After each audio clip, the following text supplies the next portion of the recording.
台中一个86岁太太脚头有退化，10多年前两只脚拢开刀换人工的关节，但是日前倒脚过来起痛，无法度行路。原来这个是换髋关节的退化，医生用微创手术甲换髋关节，即摆行路已经真顺利了。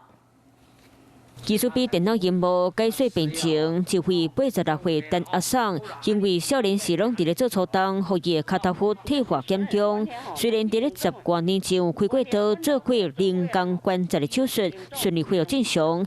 不过进前倒脚又搁痛脚，无法度行路。检查过发现是大腿关节退化性的关节炎。而这个脚因为随着时间，因为他一直吃药止痛药，他这个脚有短缩的现象。医师决定替伊做换人工大腿关节的微创手术，若袂破坏软组织，同时嘛当减少手术的创伤。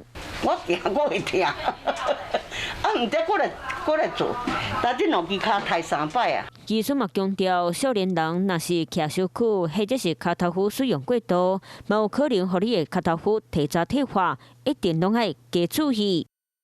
Hello， 我是张新文。想要抢先掌握最及时的新闻资讯吗？赶快订阅、按赞、开启小铃铛，锁定华视新闻 YouTube 频道。